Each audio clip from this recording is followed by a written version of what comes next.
So what's the worst thing that could happen? We finally land our dream job, but after a little while, we are already hunting for a better one. We win the lottery and buy a nice car, but then decide we can't live without a sailboat. We finally win the heart of the man or woman we've been pinning for and suddenly find we have a wandering eye. People can be insatiable.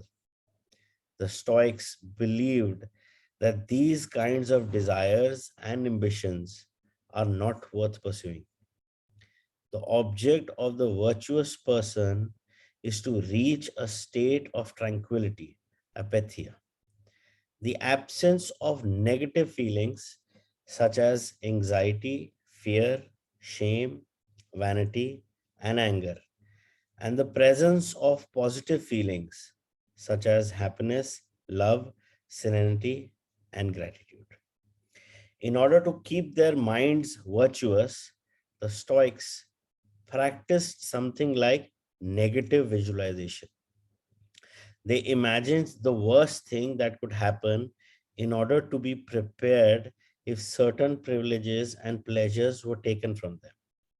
To practice negative visualizations, we have to reflect on negative events, but without worrying about them. Seneca, one of the richest men in ancient Rome, lived a life of luxury but was nonetheless an active Stoic. He recommended practicing negative visualizations every night before falling asleep. In fact, he only imagined these negative situations. He actually put them into practice. For example, by living for a week without servants or the food and drinks he was used to as a wealthy man. As a result, he was able to answer the question, what's the worst thing that could happen? So this philosophy is a very, cynical philosophy. But yes, it works because see the fear, the whole concept of this is conquer your fear. तो अगर मेरे को किसी चीज का fear है, मैं उस चीज से डरता हूँ, मुझे उससे खौफ है, अगर मैंने उसको using this powerful act of visualization, उसको visualize करके उसको conquer कर ले, because I have not attached my feelings. I have just gone through an experience where I am negatively visualizing the situation and trying to get to that fact, what is the worst that's possible, and just seeing it. It's like you are playing your life in a future programming and watching it on a television set, where the remote, the control is in your hands. So जब आप वो चीज देखते हो, you know this is the worst that this is the worst your mind can now imagine. So you kind of lived that fear, and now you are in this feeling, what's the worst that could happen, वो मैंने देख लिया, and you conquer that fear. फिर अब उस चीज का डर नहीं है. For example, I am in a room where I see a rope, okay, but my consciousness tells me, यार ये तो सांप लग रहा है, ये तो सांप की तरह हिल भी रहा है हल्का सा, and I am scared to death. But if I switch on a light and I find out कि मैं worst case scenario को देख रहा हूँ कि सांप है, मुझे काटेगा तो मैं मर जाऊंगा, और मैंने लाइट ऑन की तो मुझे दिखा ये तो रोप है, मैंने वर्स्ट को देख भी लिया, I made peace with it and I conquered that fear. Next time, if I'm in that same similar situation and I see in a dark place there is something like a snake, the first memory recall that is going to come to me, yes, रस्सी होगी, light on करके देख लेते. So you've conquered your fear because you threw some light on the darkness. So when you imagine a negative visualization, you can see the worst scenario and then get rid of that fear. See, because at the end of the day, what is fear? Fear is a false evidence which is appearing to be real. वो सच है नहीं है हमें नहीं पता, but हम उसमें इतना वो डर जाते हैं और इतना एंग्शियस हो जाते हैं कि हमें कहते हैं यही सच्चाई है, whereas it has a 50% probability of happening, and on the similar side a 50% probability of not happening. Arjun, I just wanted to add, see, I have this habit of, kind of imagining the worst and, hoping for the best kind of a thing in most scenarios. And it gets me through a lot of tough times. But I realized later that it's also a limiting factor because you're making yourself think negatively. At the same time, when you're trying to, you know, um think of what's the worst that can happen, and then you build from there, right? So that's the easiest way when you don't want to probably get your hopes up and get hit, right? In that sense. So, but isn't it too negative in that sense also? To all rather than thinking that in your example, okay, it can be as harm for. Shouldn't you not manifest it by thinking negatively, keeping in mind all the books that we've done? That's Agreed. what comes to mind. This is another school of thought. That is why they are mentioning it. It's a school of thought which is practiced by a certain specific people in, called as Stoicism. So Stoic is a person who is always negative. So, you have this book by Ryan Holiday called Daily Stoics. So, ये उनकी thought process है. So it is another school of thought. See, if we come from where we are, from where we've come of manifestation, magic हो गया, power book हो गया, Louis Hay हो गया, like that. So those school of thought say कि whatever you think you will attract. This is another school of thought, but इसमें इन्होंने बड़ा strong किया है कि हमने feelings नहीं attach की. See, whatever you give it, see, feeling is the charge you give to anything. Ultimately, if you talk about law of manifestation, of law of attraction, you will attract at what frequency you are. And frequency is a feeling. जो feeling chart था हमारा. So they are very, very clear in they're practicing negative. Now I'll read the line again. To practice negative visualization, we have to reflect on negative images, but without worrying about them. That is saying underline, reading between the lines, not attaching any feelings, any emotions to it. Just seeing it, na? TV देख रहे हो आप, picture देख रहे हो, कोई emotion नहीं है. It's a TV screen. So it's a school of thought. From where we are. Just to add, I do practice this, and but this is like a last resort. Like if I'm in a business meeting or I'm playing my game of tennis, so I visualize and I sort of manifest that I'm going to win and I'm going to have a successful meeting, and give the gratitude and everything. But when the chips are down, and when you see that practically things are not happening in your favor, then is when I practice this. Is when that, because it's you fear, you get into the influence of fear. You are you're about to lose the order, or your match points down. But then at that time you don't want to give in. So it's then when I practice this as what's the worst that can happen? I'm not going to lose my life here. I'm not going to lose everything which I have. I'm only losing something which I don't even have right now. I'm going to get this win. I'm going to get this business. So what if I don't get? So this is something which I use as a last resort. Yeah, पता क्या है? Now, when it comes to all our reasonings and the logical mind or the conscious mind, 66,000 a day, 2/3 are negative. तो वो क्या है? वो हमारा एक इनबिल्ट वो बन गया है, या एक प्रोग्रामिंग बन गई है कि हम नेगेटिव सोचते हैं. बट अगर हम नेगेटिव को विजुलाइज करके देख ले और उसके साथ कोई अटैचमेंट ना रखे. It's like you're doing, you're trying to solve a case as a detective, and you're saying कि यार ऐसे भी हो सकता था, ऐसे भी हो सकता था, because this is not your story. You are seeing it on a TV screen, and you are just, analyzing, अच्छा हाँ, that's the worst that could happen. So आपने उसमें अपने कोई emotions नहीं दिया, आपने कोई attachment नहीं की, because it's in a dissociative mode. So it's just like a screen watching, watching a screen in front of you. So वहां पे आपको wisdom मिलता है कि भाई ये भी हो सकता है. अच्छा अगर ये हुआ तो उससे, what's the last thing that can happen? What's the worst thing that can happen? And then you are okay because you've seen it and you're like, yeah, this I can handle it, like that. So, but yeah, it's a school of thought. I don't say I do it.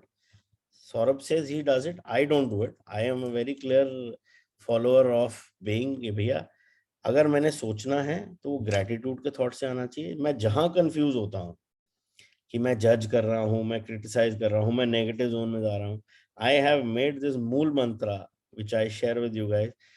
मतलब where there is no thought ना कि भैया मैं गलती कर रहा हूँ और मैं डामाडोल हो रहा हूँ, is just close your eyes और wherever you are, just imagine and say to yourself, this is what I do personally, हे परमात्मा तेरा शुक्रिया. बस वो 10-15 बार करना पड़ता है and that thought just goes away. That's my way of doing it.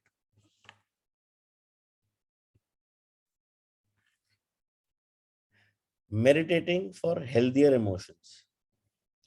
In addition to negative visualization and not giving in to negative emotions, another central tenet of Stoicism is knowing what we can control and what we can't. And as we see in the Serenity Prayer, worrying about things that are beyond our control accomplishes nothing. We should have a clear sense of what we can change and what we can't, which in turn will allow us to resist giving in to the negative emotions.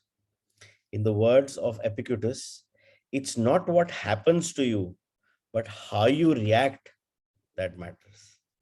In Zen Buddhism, meditation is a way to become aware of our desires and emotions and thereby free ourselves from them. It is not simply a question of keeping the mind free of thoughts, but instead involves observing our thoughts and emotions as they appear without getting carried away by them. In this way, we train our minds not to get swept up in anger, jealousy, or resentment. One of the most commonly used mantras in Buddhism focuses on controlling negative emotions. Om Mane Padmane Hum, in which Om is the generosity that purifies the ego, Ma is the ethics that purifies jealousy, Ni is the patience that purifies passion and desire, Pad is the precision that purifies bias, Me is the surrender that purifies greed, and Hum is the wisdom that purifies hatred. Om Mane Padmane Hum. The here and now and the impermanence of things. Another key to cultivating resilience is knowing in which time to live. Both Buddhism and Stoicism remind us that the present is all that exists, and it is the only thing that we can control. Instead of worrying about the past or the future, we should appreciate things just as they are in the moment, in the now. The only moment in which you can be truly alive is the present moment, observes the Buddhist monk Thich Nhat Hanh. I think he just died recently. In addition to living in the here and now, the Stoics recommend reflecting on the impermanence of the things around us. The Roman Emperor Marcus Aurelius said that the things we love are like the leaves of a tree. They can fall at any moment with a gust of wind. He also said that changes in the world around us are not accidental, but rather form part of the essence of the universe, a rather Buddhist notion, in fact. We should never forget that everything we have and all the people we love will disappear at some point. This is something we should keep in mind, but without giving in to pessimism. Being aware of the impermanence of things does not have to make us sad. It should help us love the present moments and those who surround us. All things human, all things human are short-lived and perishable, Seneca tells us. The temporary, ephemeral, and impermanent nature of the world is central to every Buddhist disciple. Keeping this always in mind helps us avoid excessive pains in times of loss. It's a very interesting example if we talk about this. A lot of times when things or situations happen to us, now if the situation is something which happens the way we wanted it to happen, we are okay with it, we are comfortable, we are at joy, we are elated. But if the situation does not happen to me the way I wanted things to be, there is a big question mark. Why me? मेरे कर्म ऐसे हैं, can be n number of stories. But what Buddhism or all these religions, the paths towards spirituality, they have one thing which they say is, yes, it takes time, it takes a lot of effort, is surrender. Accept jo hai. The true example in Mother Earth, in planet Earth, in the nature we can see is of trees. Her season में जो उनका आता है, they have to shed all their leaves. It's like everything is gone.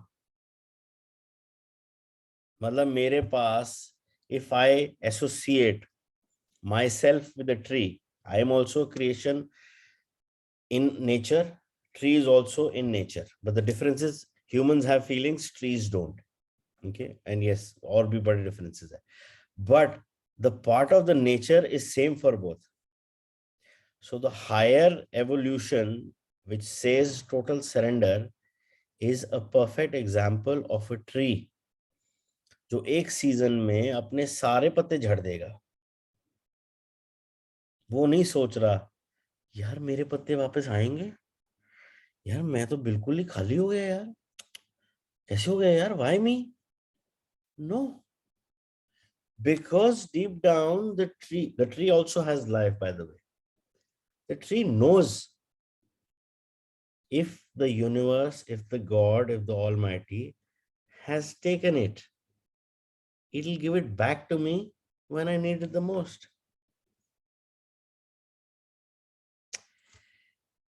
Trees के पास maximum leaves कब होते हैं?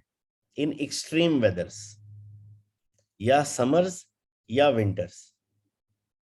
जब moderate temperature होता है, जो हम humans को बड़ा अच्छा लगता है, यार ना ज्यादा गर्मी ना ज्यादा ठंडी, बड़ा अच्छा मौसम है, बाहर बैठते हैं. बाहर इसलिए बैठते हैं बिकॉज उस टाइम पे ट्रीज का तो फॉल हो चुका होता है. That fall season is good for us. We like to sit there outside because it's pleasant weather. But the tree in the fall season has lost everything, entire leaves, everything gone, but still has that trust and faith कि universe ने मेरे से अगर लिया है तो दे देगा जब देना होगा, और वो अपने आप आता है. He has not even a single question mark, why me? Because he trusts the process of nature. So the basic foremost requirement for anything, for any acceptance, any surrender is trust and faith. जो tree को तो है. अगर हम ये चीज अपने अंदर, like all these Buddhist monks and everything, they trust, when you are in that mode of surrender, you trust कि मेरे साथ हुआ है कुछ अच्छा ही होगा, चाहे पेन दे रहा है किसी रीजन से दे रहा होगा. You don't analyze it, ना. You're like, you're in the flow. Okay, I acknowledge it, I accept it. Arjun, it's just a quick one here. It's fairly, I would not say easy, but it's fairly sort of, Practice. yeah, it's practice, and it's, with practice you yourself can,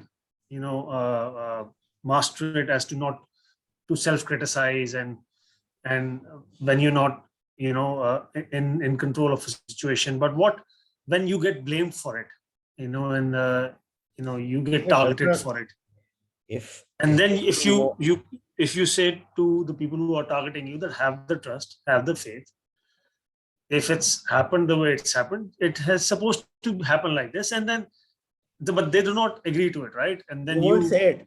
If you know it is true surrender, you will keep quiet. See, true surrender में you are an acceptance ना. कोई तेरे को blame करेगा, you are an acceptance. कोई तेरे को गाली देगा, you are an acceptance. कोई तेरे को प्यार देगा, you are an acceptance. that is becomes that Whatever. becomes very tricky. See, I'll tell you now the whole issue or the whole concept. जो बाहर है वो तेरे लिए एक डिफरेंट मीनिंग लेगा, मेरे लिए एक डिफरेंट मीनिंग होगा. It will have a different meaning to everybody else. So whatever is outside and the meaning the mind that gives to that is how you get associated. But if you're coming from a state of detachment, that means you're coming from a state where you have got the mind minimum to a state of no mind, where you are in total acceptance. A lot of practice.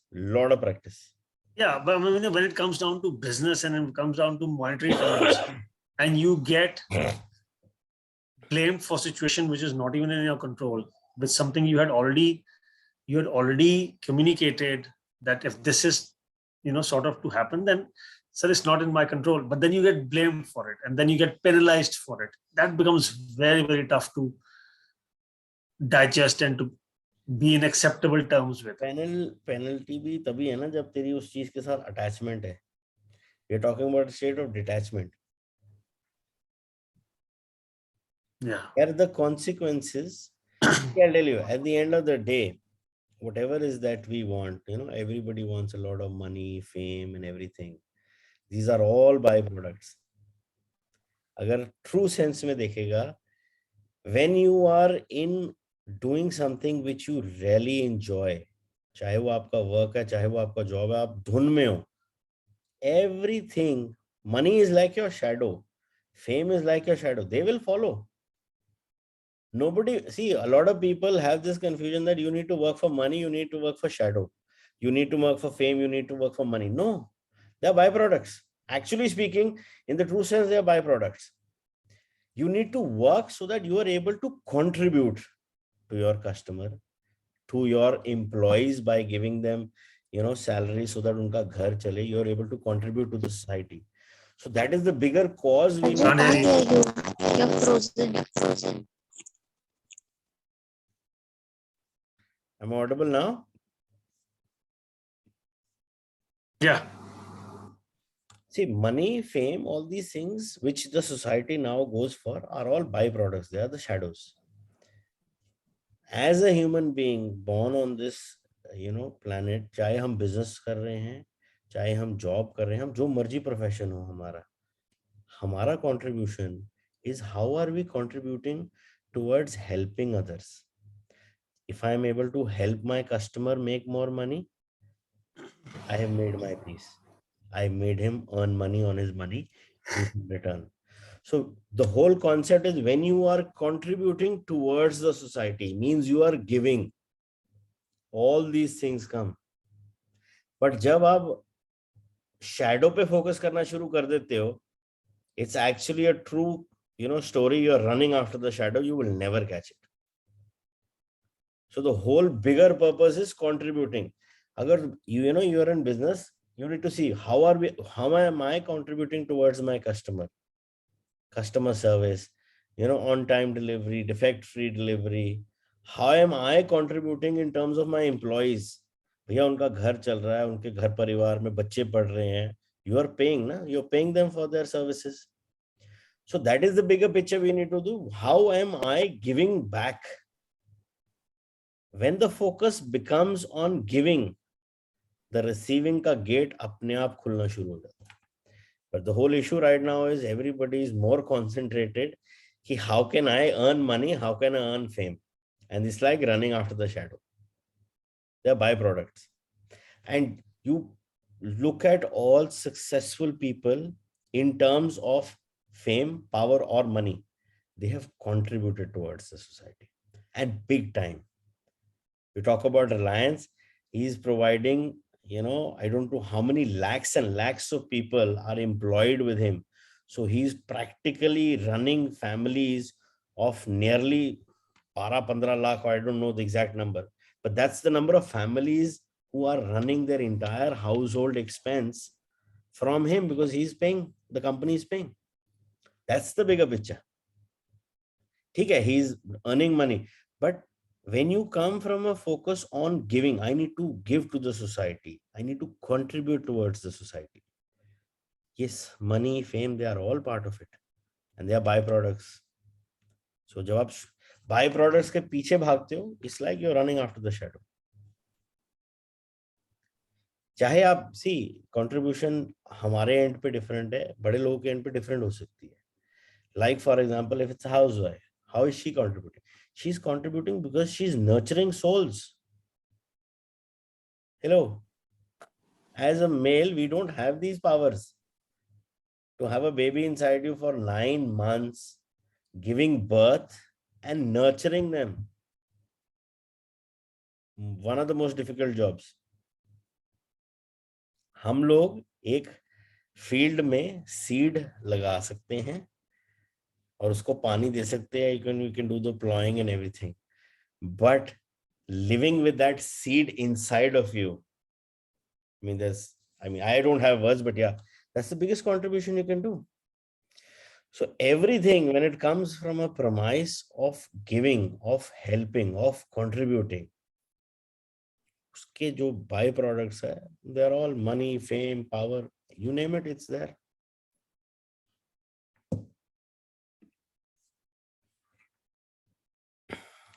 Wabi sabi and ichigo ichi. Wabi sabi is a Japanese concept that shows us the beauty of the fleeting, changeable, and imperfect nature of the world around us. Instead of searching for beauty in perfection, we should look for it in things that are flawed, incomplete. This is why the Japanese place such value, for example, on an irregular or cracked teacup. Only things that are imperfect, incomplete, and ephemeral can truly be beautiful, because only those things resemble the natural world. A complementary Japanese concept is that of ichigo ichi, which could be translated as this moment exists only now and won't come again. It is heard most often in social gatherings as a reminder that each encounter, whether with friends, family, or strangers, is unique and will never be repeated. Meaning that we should enjoy the moment and not lose ourselves in worries about the past or the future.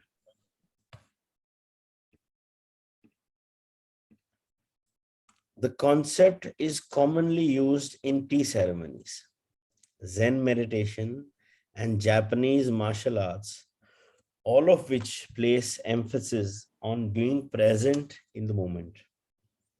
In the West, we've grown accustomed to the permanence of the stone building and cathedrals of Europe, which sometimes gives us the sense that nothing changes, making us forget about the passage of time.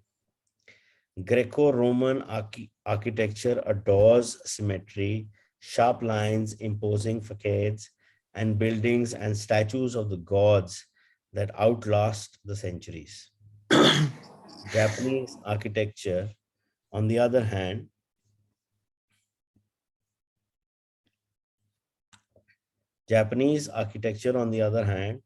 doesn't try to be imposing or perfect because it is built in the spirit of wabi-sabi. The tradition of making structures out of wood presupposes their impermanence and the need for future generations to rebuild them. Japanese cultures accept the fleeting nature of the human being and everything we create. The grand shrine of ease, for example, has been rebuilt every 20 years for centuries. The most important thing is not to keep the building standing for generations, but to preserve customs and traditions. Things can withstand the passage of time better than structures made by human hands. The key is to accept that there are certain things over which we have no control, like the passage of time and the ephemeral nature of the world around us. I repeat, the key is to accept that there are certain things over which we have no control, like the passage of time and the ephemeral nature of the world around us. Ichigo Ichi teaches us to focus on the present and enjoy each moment that life brings us. This is why it is so important to our find and pursue our ikigai. Wabi Sabi teaches us to appreciate the beauty of imperfection as an opportunity for growth. It's very important to accept this fact that we are human beings and it's natural for us to make mistakes. Nobody is perfect. Not even a single human being is perfect. Buddha also made mistakes. If I look at it from an external end, the guy left his wife, man. He left his wife, he left his newborn kid. Society के हिसाब से तो ये भगौड़ा है, but he was Lord Buddha. So at the end of the day, you can never be perfect in the eyes of people. So people can have comments. So what did Buddha's father say to him when he visited his father after 13 years? तू आ गया है, ठीक है, अपनी गलती मान ले, I'll accept you, I'll forgive you for those 13 years. And what did Buddha say? Your son went, he is in the woods. Now the person who's come is Gautam Buddha. He's not your son. So if a person who is hearing this conversation will have different views for his father, बड़ा यार घमंडी बाप है, and different views for बेटा साले यार अपने बाप की तो बात सुन ले. So that's life. Everybody will have certain things. You can never be perfect. You can never be perfect in the eyes of others and you can never be perfect in your own eyes. हम इतना self criticism में चले जाते हैं कि लोगों से ज्यादा तो हम अपने में गलतियां ढूंढनी शुरू कर देते हैं. But the most admirable part is we need to accept कि भैया, yes, we can make mistakes. It's okay. Everything is part of an experience. We are in planet Earth, school of Earth, the world of duality. Duality में good और bad एक ही coin है. दो sides हैं of the same coin. वो good अगर दिख रहा है, वो इसलिए दिख रहा है because bad भी हमने देखा हुआ है या हम देख सकते हैं. We have that cognitive power to compare, to judge. It is there, that power is there with us because we are in a world of duality. So perfect or imperfect are part of the same coin. किसी angle से कोई बंदा लगेगा यार बड़ा perfect है यार ये तो, दूसरे एंगल से दूसरा यार बड़ा यार imperfect सा बंदा है. So it's a part of the same coin. You can never judge it. You don't know what side you're looking at. And trust me, there is the other side. So if I am not perfect in certain things, then I'm, perfect in certain things. But जिसके लिए मैं सोच रहा हूँ कि मैं perfect हूँ, the other person is judging me, यार ये तो बड़ा imperfect सा है. So there's never any match. They can never be. That is the beauty of it. So everything is on planet Earth viewed in duality, good or bad. So वो रहेगा, that comparison रहेगा, उसमें कुछ नहीं कर सकते. But you need to accept. Arjun, yeah. So Arjun, जैसे Your said, voice right? is Like in cracking down. Hello, hello, hello, hello.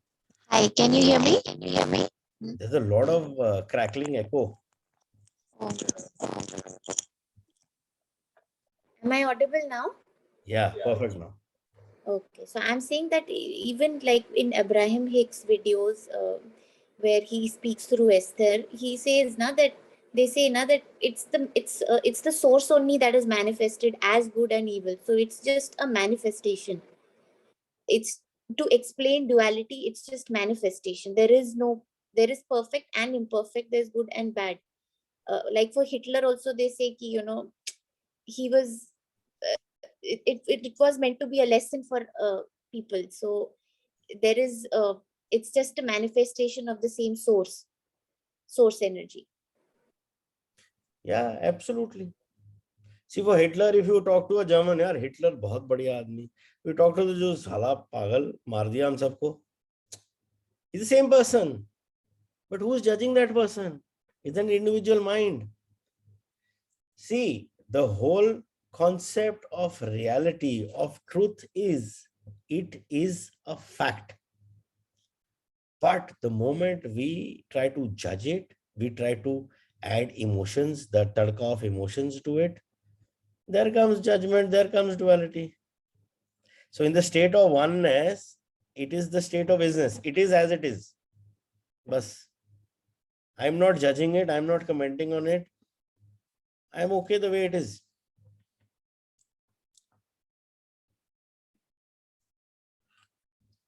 Beyond resilience, anti-fragility. As the legend goes, the first time Hercules faced the Hydra, he despaired when he discouraged that cutting off one of his heads,